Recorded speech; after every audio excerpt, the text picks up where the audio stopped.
운명 속에서 나올 때 필요한 사람이 됩니다 라는 제목으로 오늘 우리가 같이 말씀을 나누어 볼 수 있도록 하겠습니다. 우리가 운명 속에서 나온다라는 말이 뭐 그렇게 어려운 말은 아닌데, 예수 믿음으로써 모든 인생의 저주와 재앙과 모든 치욕 배경 가운데에서, 그 운명 가운데서 우리가 벗어나는 것을 말하는 거죠. 그렇다면은 우리가 어떤 운명 속에서 벗어날 수 있겠냐? 이게 굉장히 중요하죠. 우리가 진짜 생각하는, 말하는 그 운명이 뭐냐?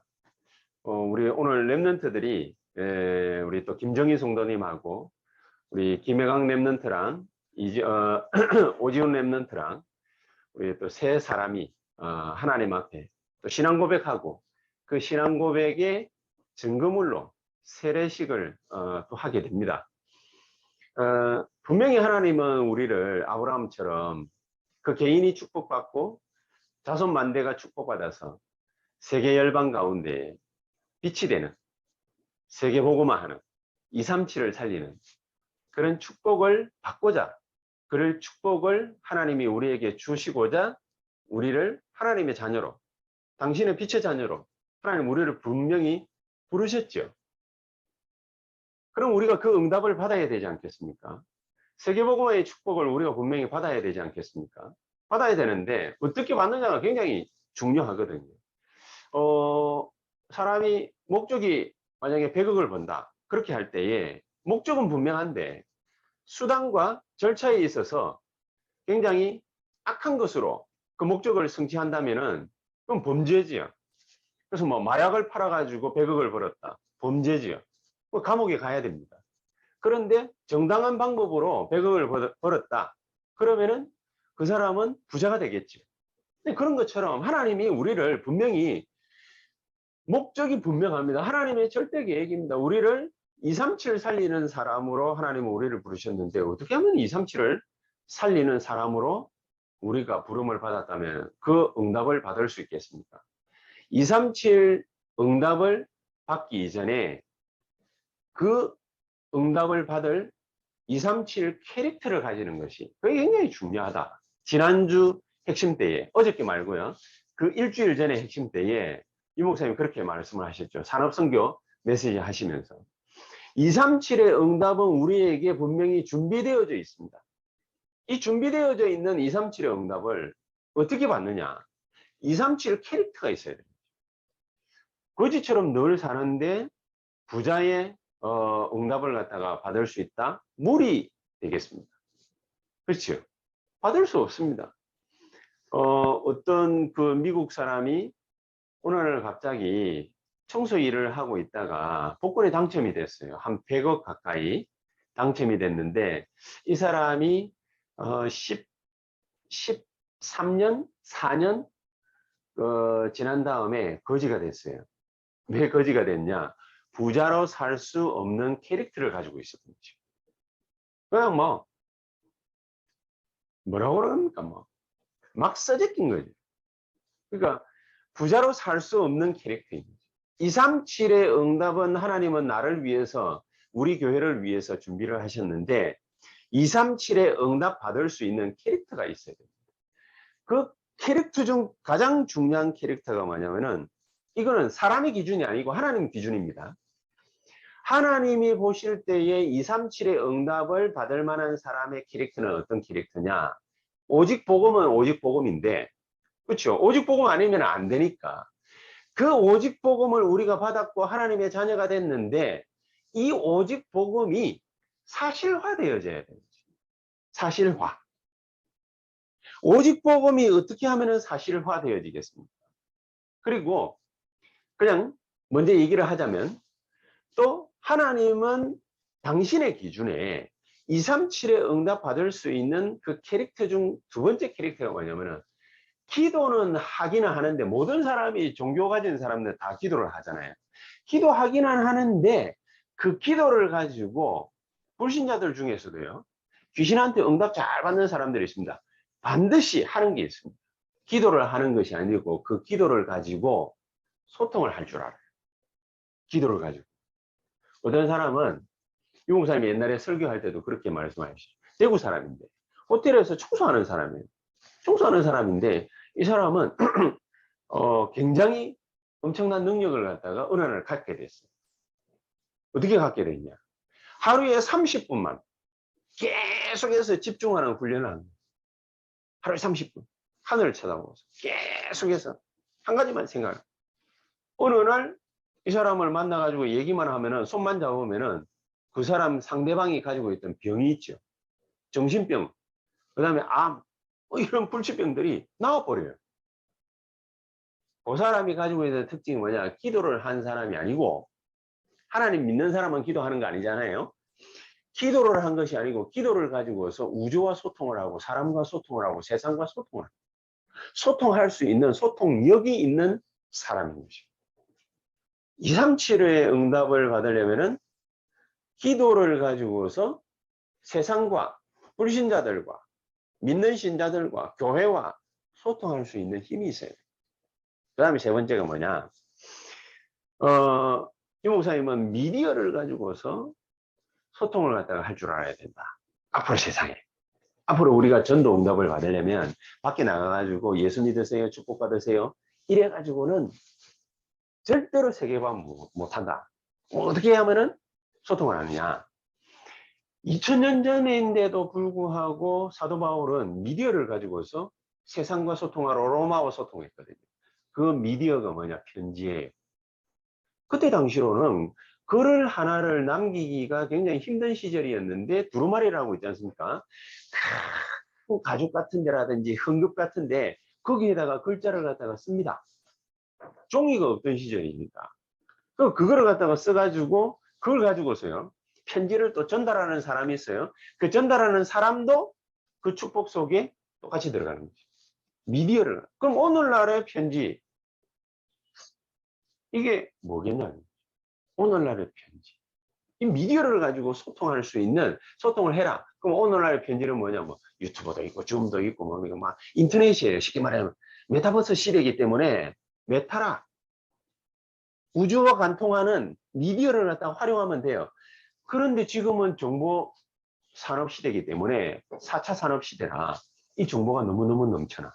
모든 사람이 다 해요. 모든 사람이 유튜브고 심심하면 뭐 이게 뭐 영상들이 막 업데이트 돼가 올라와가지고 옵니다. 애들부터 시작해가지고 수많은 어른들이 핸드폰 들고 다니면서 그 많은 사람들이 그걸 봅니다. 본다고 해가지고 미디어로 소통할 수 있는 힘이 있느냐?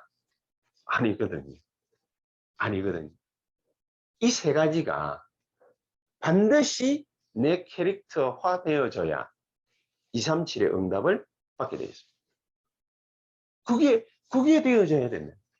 이 중요한 거를 오직 복음이 아니라 그걸로 끝나는 것이 아니라 사실화되지. 사실화되지. 이종 목사님이 오직 복음을 갖다가 사실화하는 걸 갖다가 뭐라고 표현을 갖다 했냐면 지난주부터 이번 주까지 운명을 뒤집고 이게 무슨 말일까? 이 오직 복음이라는 것이 오직이긴 한데 운명을 뒤집을 만큼 사실화한다는 거 이게 도대체 무슨 말일까? 옛날에요. 우리나라 100년 전에 복음이 들어올 때에 우리나라 사람들이 남자들이 또 중국도 그랬고 뭐 다 개화기 때에는 그 뭐 우리 랩런트들도 학교 와가지고 한국사 뭐 역사 이런 거 공부를 갖다가 많이 했어요. 옛날에 100년 전에 어떻게 한국 사람들이 살았는지 조선시대 사람들이 어떻게 살았는지 알 거거든. 그럼 배웠으니까. 진짜 남자들이 이게 뭐라고 합니까? 막 하여튼 막 가당차는 인간들이 너무너무 많아. 얼마만큼 가당차느냐? 여자들이 밖에 나가가지고 나쁜 짓까지 해서라도 돈 벌어오면은 남자들은 그 돈 받아가지고 여자 패고 가정에서 술 받아오라 해가지고 계속해서 술 마시고 담배 피고 어떤 놈은 돈 좀 있다 그러면 마약하고 옛날에도 아편이라고 그랬죠. 그 짓하고 앉았거든. 그러니까 그런 시대에 우리나라에 복음이 탁 들어왔는데 복음 들어와서 남자들 탁 보니까 희한하거든요. 뭐 도대체 저런 인간들이 다 있나 싶을 정도로 여자들을 갖다가 아주 뭐 막대하고 말이죠. 그러니까 옛날에 100년 전이니까 얼마나 더 심했겠습니까? 지금보다. 요즘에는 뭐 여성 인권 많이 신장됐죠. 그래도 막 여성 과학부 뭐 여성 무슨 여가분가 뭐 그거 없앤다고 하니까 뭐 난리 아닙니까? 자, 이런 시대에 우리가 살아가고 있는데 옛날에 얼마나 더 했겠냐 말이에요.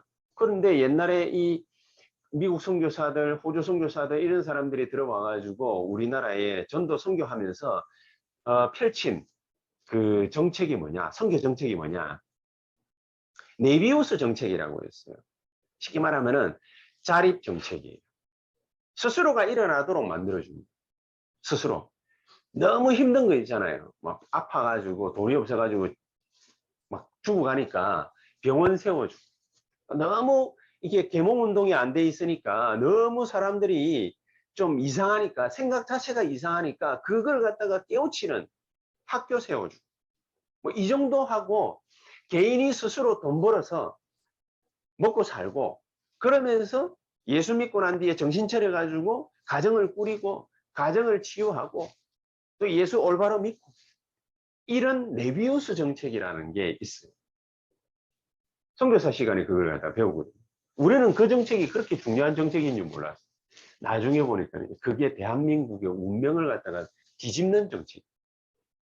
늘 뭐 그러지처럼 막 그랬으니까 요즘에는 이게 유튜브 상에 굉장히 뭐 대한민국을 갖다가 막 칭찬하는 칭찬 릴레이가 계속되고 있지만은 뭐 어디 가면은 막 물건 뭐 아무리 놔둬도 카페에 뭐 놔둬도 컴퓨터 놔두고 핸드폰 놔두고 이 핸드폰 말이지 뭐 150만 원, 200만 원짜리인데도 그거 놔두고 화장실 가고 이래도 아무도 안 가지고 간대.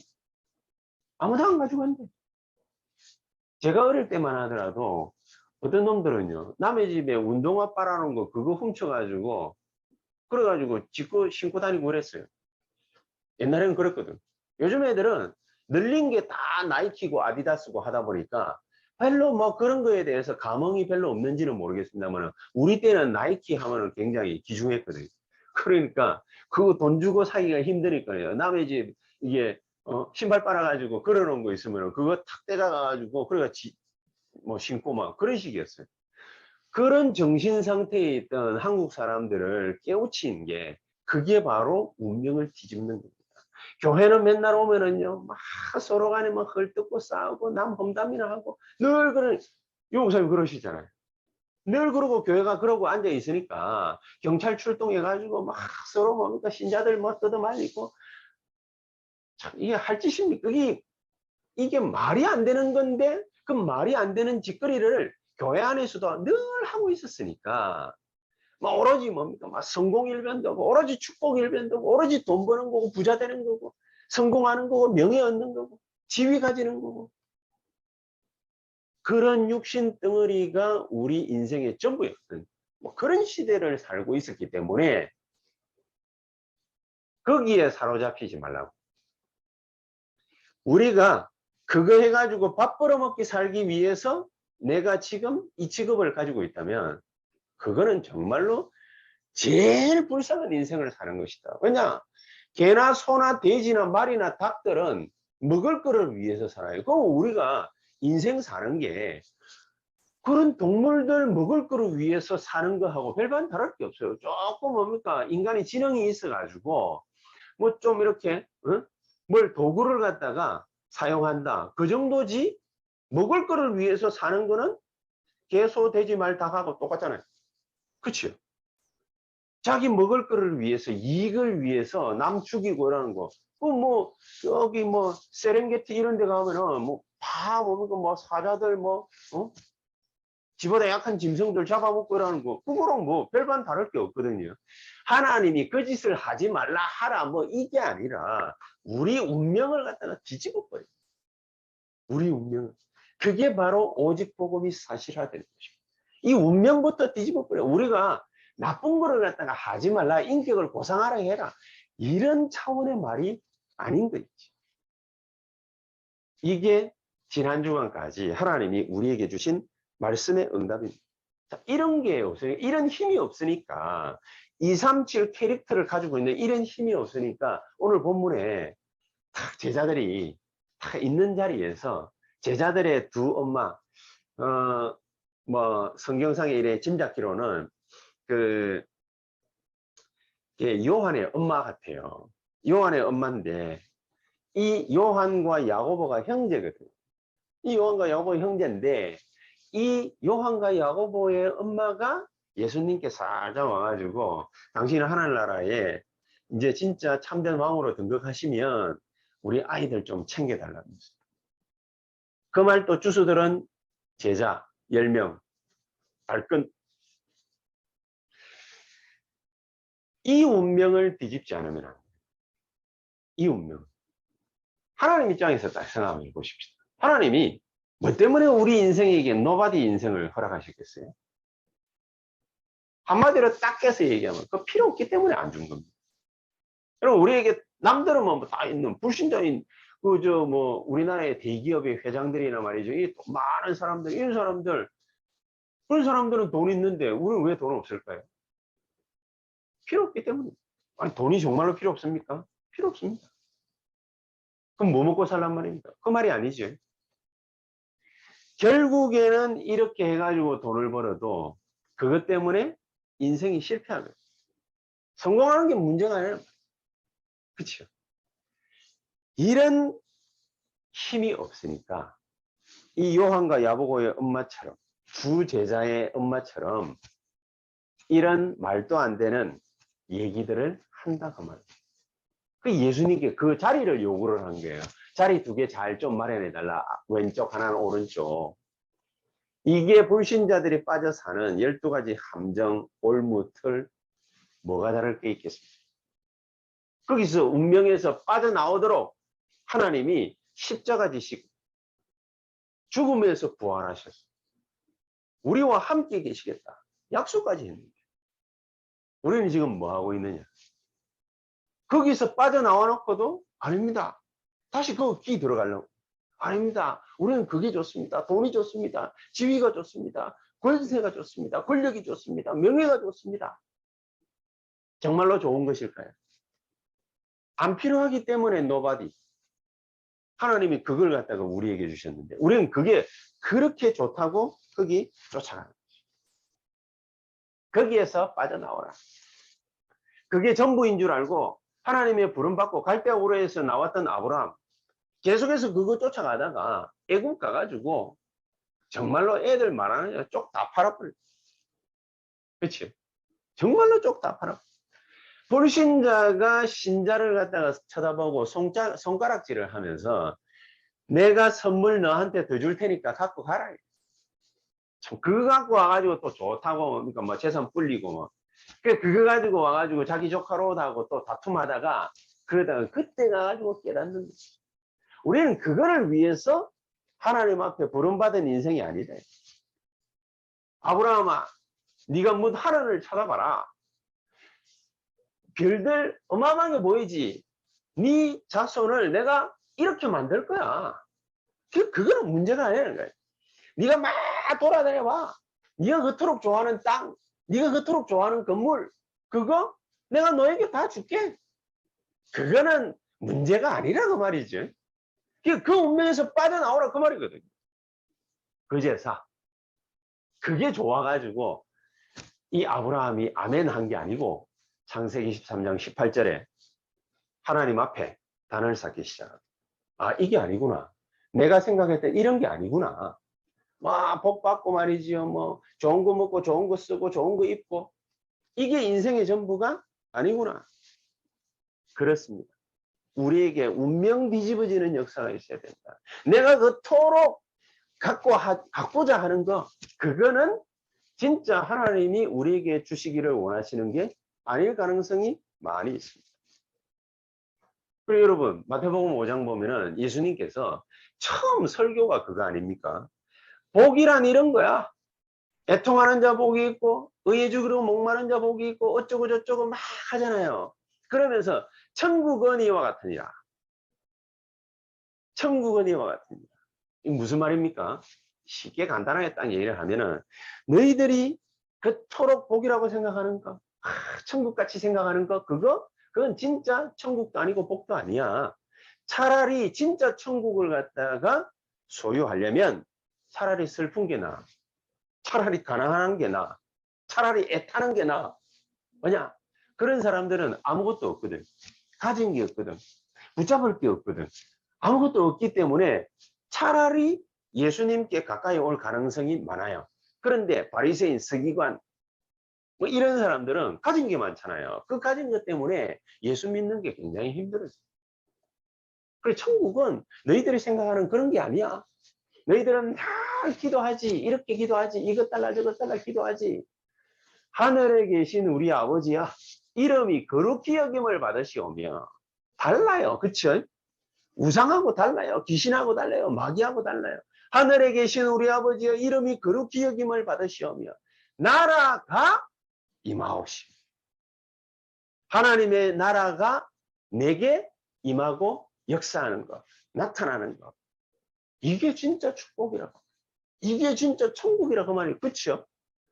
이게 참된 축복인데 이거를 갖다가 못 가지게 하려고 마귀가요. 우리를 유혹하는 게 뭐냐. 우리가 함정으로 빠뜨리고 이 올무에 긁고 말이죠. 틀에 갇히게 하고 하는 게 그게 뭐냐.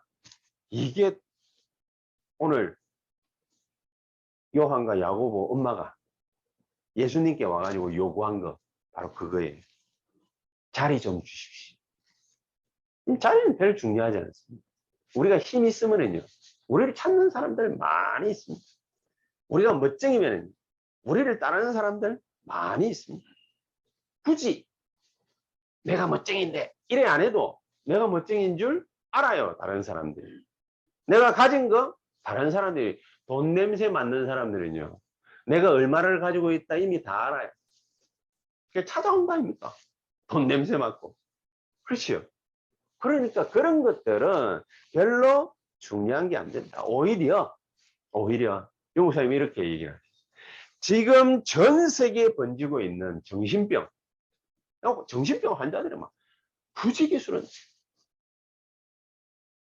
어떤 20몇 살짜리 처녀가 자기 집에서 자기 엄마 아빠 자기 전 남친에게 다 칼 맞아 죽었어요. 다 칼 맞아 죽었어요. 왜 칼 맞아 죽었냐?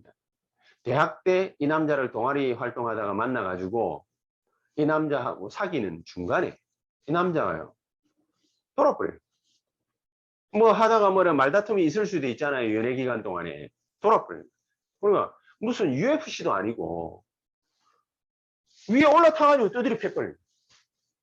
그런 남자를 갖다가 멀쩡한 정신으로 만나겠다, 사랑한다 말하는 여자가 대한민국에 몇 명 되고 전 세계에 몇 명 될까요? 뭐 당연히 헤어지려고 하겠죠. 헤어졌어. 분을 품고 몇 년이 지난 다음에 그 집에 식칼 들고 찾아가 가지고 그러니까 엄마 딱 화장실 끌고 가가지고 아버지 이제 자기 엄마 핸드폰으로요 그 딸내미한테 얘기해 가지고 빨리 집에 들어와라. 그래 들어온 거 피하니까 쫓아가는데 이 여자가 너무 살라고 자기 집 그 창문 있죠. 그리로 유리창 깨고 뛰내려. 그래 겨우 목숨 부여. 결국에 사형 선고받았잖아요. 아직도 깜빵에는 있어요. 결국 사형 선고받았거든요. 정신 돌아버립니다. 아무나 그 막 붙으면 안 돼요.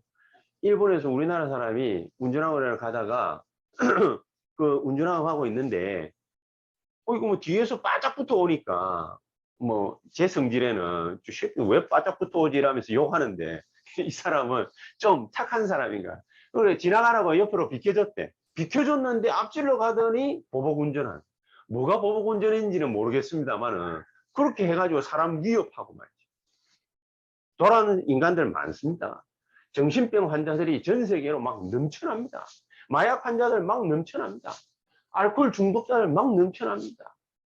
그거 쳐다보고서 우리는 사실은 별 감정이 없죠. 그럼 어떤 사람은 뭡니까? 막 우울증이다, 막 공황장애다, 자살합니다. 또 뭐 그 사람은 좀 착한 사람이지 성품상.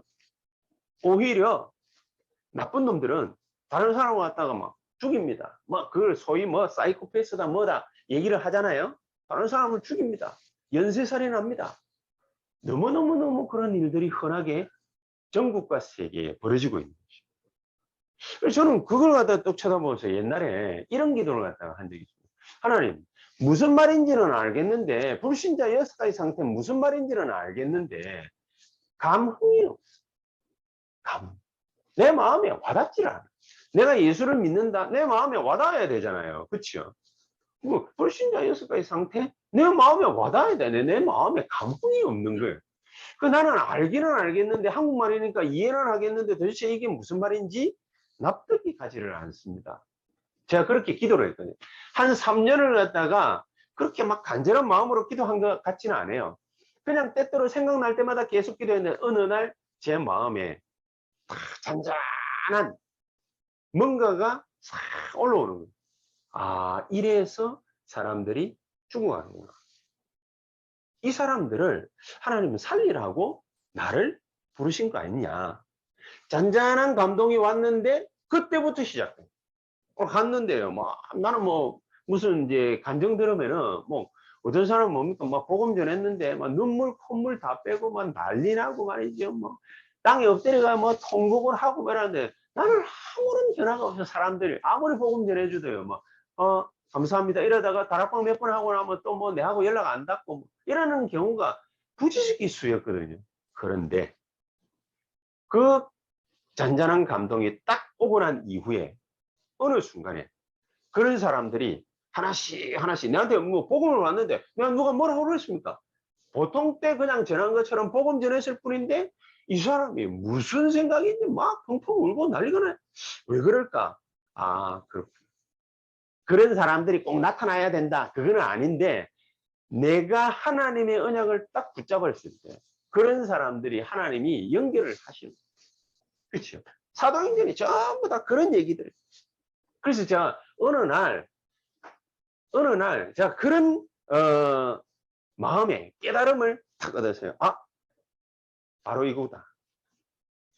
내가 정말로 교회의 언약을 이거를 붙잡는 것이다. 이거를 붙잡는 것이다. 대부분은요. 무관심합니다. 대부분은. 그렇죠? 대부분은 무관심. 대부분은 그거 알아도 능력 없습니다. 무관심할 분들은 무능력하고 또 우리가 할 수가 없어요. 무기력해요. 그러다 보니까 아무리 기도하고 해도 소용이 없는 거예요. 어느 날 제가 하나님 정말로 교회는 새언약교회는 저런 사람들을 살리기 위해서 필요한 게 교회 아닙니까? 나에게 성령으로 역사해 주시옵소서. 내가 정말로 저 사람들을 살리겠습니다. 나에게 성령으로 역사해 주시옵소서. 교회가 그런 사람들에 대해서 무관심하고 무능력하고 무기력하니까 이런 모든 사람들은 전부 다 뭡니까? 옛날식으로 표현을 하자면은 무당 찾아가고 절에 가고 어디 마음 편한 곳 찾아가고 성당 찾아가고 다 찾아갔는데 머리 깎고 중되고 말이죠. 스님 되고 어떤 사람들은 신부 되고 말이죠. 무당 되고 다 했는데 소용이 없어. 오히려 더 심해져. 마태복음 12장 28절 29절 더 심해져요. 7귀신 몰고 오거든. 어떻게 하겠습니까? 우리가 무능력하고 무기력하고 무관심했기 때문에 그렇다. 맞습니다. 그냥 무관심할 수밖에 없네요. 알지를 못하는데. 이게 좋은 것이다 그러면은 우리가 가지려고 애를 쓰잖아요. 좋은 건 줄 모르기 때문에. 그렇죠? 이게 얼마나 답답한 건 줄 알면은 벗어버리려고 우리가 애를 쓰잖아요. 답답한 줄 모르기 때문입니다. 그러니까 그 개구리를 갖다가 옛날에 실험을 했지 않습니까? 팔팔 끓는 물에 바로 집어넣으면은 막 팔짝팔짝 뛰고 난리 날 텐데 처음에는 찬물에다가 개구리 넣어놓고 불을 갖다 밑에서 살살 떼면은 얘가 뜨거워지는 줄 모르고 계속 돌아다니다가 어느 순간에 익어버려요. 똑같아요. 마귀 전략입니다. 우리가 진짜를 모르는 거죠. 그래서 교회는 완전히 지금 잠들어 있는 거죠. 완전히 100% 잠들어 있는 거죠. 사람에게 도움을 갖다가 받으려고 애쓰고 또 그거 주면 될 줄 알고 하지만은 실질적인 도움은 사실은 안 돼요.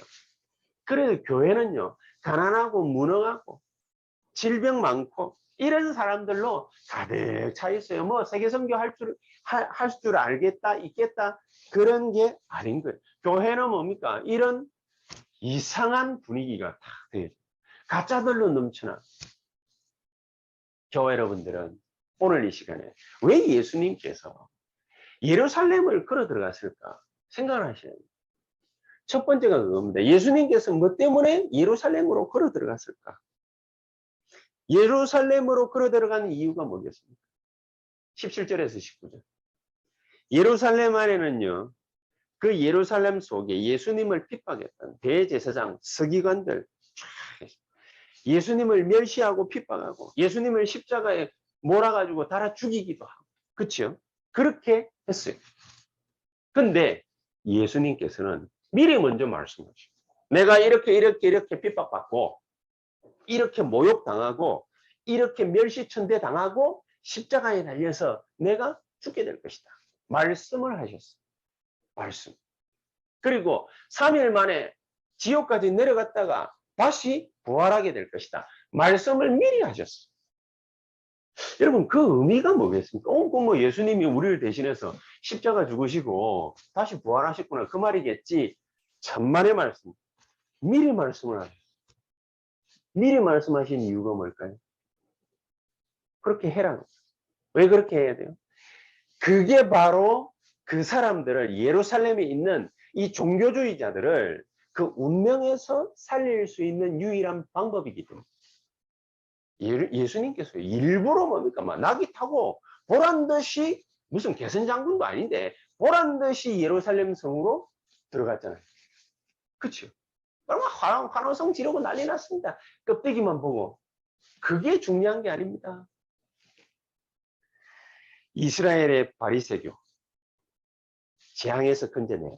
예수님께서는요, 그걸 갖다가 말씀만 하신 것이 아니라 실제로 그렇게 핍박받고 멸시천대받고 십자가에 죽고 얼마나 아프겠어요. 얼마나 비참하겠어요. 그리고서 3일 만에 부활하신 것이죠. 왜 그렇게 하셨겠어요? 이들을 이 운명 가운데서 반드시 살려내야 될 것이다. 그러니까 사도행전 6장 7절에 허다한 제사장의 무리가 이 도에 복종하니라. 그렇죠? 그냥 어느 날 갑자기 허다한 제사장의 무리가 예수 믿겠다고 툭 튀어나오고, 그게 아니라 예수님께서 예루살렘으로 직접 걸어 들어가신 것입니다. 거기에서 죽음과 멸시천대와 부활을 얘기하신 것이, 말씀하신 것이. 왜 그랬냐? 이들을 살려내라. 이들을 그 운명 가운데서 늘 돈밖에 모르고, 늘 자기네밖에 모르고, 늘 자기가 가진 그 권세밖에 모르고, 이게 축복인 줄 알고, 로마에 속국당해가지고 멸시받으면서도 그게 축복인 줄 알고, 늘 먹는 것밖에 모르고, 늘 육신적인 것밖에 모르는 그 바리새인들, 서기관들, 제사장들, 그들을 살려내라. 살려내라. 생명이 없으니까. 그치요? 중세교회가 이것보다 더 심하게 타락했는데 하나님은 그런 거를 갖다가 살릴 수 있는 루터 하나를 들어가지고 하나님 중세교회를 발칵 뒤집어버려요. 운명을 갖다가 뒤집어버려요. 교회부터 이 재앙 가운데서 빠져나오게 만들어요. 이 운명 가운데서 빠져나오게 만들어요. 그게 우리 사명입니다. 하나님이 그것 때문에 우리 보고 뭡니까? 헌금하면은 헌금을 축복하시는 거잖아요.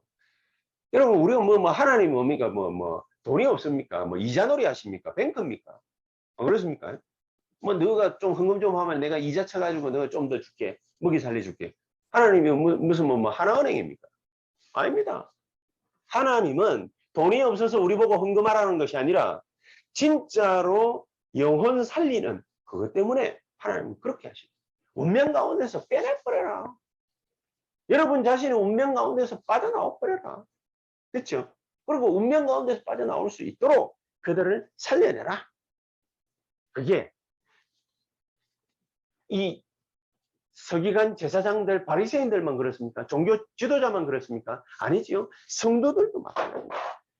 제자들도 마찬가지입니다. 이 제자들이요, 얼마나 할 짓 없었으면 부모 의지해가지고 20절에서 28절에 이 재앙 가운데서 빠져나오겠다는 그 생각은 못하고 자리 찾아. 그 자리 차지하려는데 그것도 뭐 시샘해가지고 말이죠. 저 자식이 말이지. 바리새인들 똑같은데 출세지향적이고 성공지향적인 그런 인생 그거 살려면은 꼭 굳이 예수 믿을 이유가 뭐 있겠습니까? 천주교 가도 저랬으니까 뭐좀 어디 들어가가지고 막 도 닦고 이러면은 얼마나 뭡니까 칭송받습니까? 그거 하면 되지. 그렇죠? 꼭 굳이 예수 믿을 이유는 없는. 그래서 세 번째, 우리 그냥 우리 인생만을 위해서 그래 합니까? 아닙니다. 우리 개인의 미래, 우리 후대들의 미래. 오늘 해강이하고 지훈이하고 세례받거든요. 얘네들한테 꼭 굳이 세례 주면서 너가 예수 믿니? 예수 잘 믿을 거니? 뭐 때문에 물어봅니까? 미래. 29절에서 34절. 앞으로 시대는 어떤 시대가 오느냐? 질병 가진 사람이 예수님 앞에 찾아와가지고 고쳐달라고 그랬잖아요. 미래를 얘기하는, 미래를 보여주는 거예요. 예수님이. 중풍병 환자가 나오고, 혈루증 걸린 여자가 나오고, 신랑 못 가가지고, 거기에 발 안 담그면 질병 치유 안 되는 그런 사람들이 예수님 앞으로 쫙 밀려오고, 막 몰려오고 난립니다. 먹을 거 없어가지고 말이죠. 그래 와가지고 뭐 하나 말씀 듣고 얻어먹어 보겠다. 이런 사람들 꽉 찼습니다. 가난하고 무능하고. 그런 사람들을 어떻게 하란 말입니까? 돈 좀 주라? 질병 고쳐주라? 하면 뭐 할 겁니까? 돈 좀 주면 뭐 할 겁니까? 반비기 주면 뭐 할 겁니까? 그 병이 나와서 뭐 할 겁니까? 흑암과 재앙과 지옥 배경에서 나오도록 만들어줘야지. 그렇지 않습니까? 그들이 끝까지 동남아에 있는 사람들, 뭐 필리핀이다 어디다 뭡니까? 이게 되게 어렵게 사는 사람들 많거든요. 돈 한번 갖다 줘 보세요. 그 흑암 배경 가운데서 건져내지 않는 이상 그게 안 되는 거예요. 그 새마을 운동이 필요한 거는 이제 그런데 아프리카나 그 동남아나 이런데 뭡니까? 정신이 아직도 남한테 얻어먹고 하는 그 정신 가진 사람들한테 가 새마을 운동 해야 돼요. 새마을 운동이 복음적이냐 아니냐 그걸 떠나 그 운명에서 빼내버려요. 빼내버려요. 그렇죠? 맨날 거지 근성 가지고 얻어먹고 하는 그런 근성을 없애버려요. 소경이 와가지고 예수님 좀 고쳐주십시오. 그거라는 게 아닙니다. 우리 앞으로의 미래라는 거랍니까? 가난에 빠지고 질병에 빠지고 중독에 빠지고 다 빠져 있는 거예요. 전부 다 뭡니까? 뭐 명예 얻고 성공하고 막 다 그런 거 이외에는 모르는 시대가 와버린 거예요. 4차 산업 시대가 고상한 척 하면서 그걸로 다 와버린 거예요. 거기에서 그 운명 가운데서 운명을 갖다가 뒤집어 버려라. 안 뒤집는 이상 우리 랩런트들이 우리 지금의 기성세대다 똑같은 모습으로 컸다. 나중에 어떻게 되겠죠? 그렇게 되는 것입니다. 결론입니다. 그래서 앞으로 우리 교회 일부 예배가 오전 예배가 237 예배잖아요. 237 캐릭터를 가지고서 237을 살려내는 그런 교회돼요. 다민족을 위한 교회가 돼요. 다민족들이 와가지고 편안하게 쉴 수 있는 그런 교회를 만들자. 거기에다가 이제 인재들 저는 이전에는 인재들 어떻게 복음 전해야 되지 싶었는데 언약 딱 잡았어요. 메타예요. 진짜예요. 이름 알려진 사람들, 좀 뭔가 가지고 있는 사람들 쉽게 교회에 접근 못 하거든요. 메타예요. 메타버스 시대를 갖다가 하나님이 뭐 때문에 만드느냐? 그것 때문에 만드는 거예요. 이 사람들이 접근을 갖다가 쉽게 못 하거든요. 자기 뭐 노출되고 말이죠. 신분 노출되고 뭐 자기 가진 거 노출되고 노출될까 싶어. 그게 전부가 아닌데 이미 그거 깨달았으면 뭡니까? 예수 다 잘 믿겠지. 못 깨달으니까 쉽게 접근을 안 하는 거지, 못 하는 거지. 그렇죠? 그런 사람들을 위해서 우리가 인터넷 세계로 뛰어들어가는 거예요. 그래서 말씀을 갖다가 자기가 클릭해가지고 듣게 만드는 거예요. 그리고 깨닫게 만드는 거예요. 예수 믿게 만드는 거예요. 운명에서 빠져나오도록 답을 주는 거예요. 그거를 하는 것이다. 그런 뜰을 만드는 것이다. 이방인들이 오고 렘넌트들이 오고 병든 자들이 치유받기 위해서 와서 기도하는 뜰을 만드는 것이다. 코트야드. 뭐 호텔 이름이 코트야드 호텔 있잖아요. 그 뭔가 싶었더만 코트야드가 뜰이에요. 뜰. 그런 뜰을 만들어야 돼요. 잘 먹고 잘 사는 사람들만 오는 뜰이 아닌 못 먹고 못 사는 사람들도 가지지 못한 사람들도 또 인재들도 엘리트들도 와서 영적으로 무너진 거, 정신적으로 무너진 거, 육신적으로 무너진 거 치유받을 수 있도록 기도해서 낫는다 그 말이 아닙니다. 치유받을 수 있도록. 이런 축복을 우리 교회가 감당하라고 하나님은 우리를 미자립으로 만들어놨다. 미자립이 좋아서 미자립으로 만들어 놓은 것이 아니고, 미자립이 돼야 되는 이유는 뭐냐? 하나님의 능력 말고는 다른 거 필요 없다 그 말입니다. 그렇죠? 말씀 말고는 다른 거 필요 없다 그 말입니다.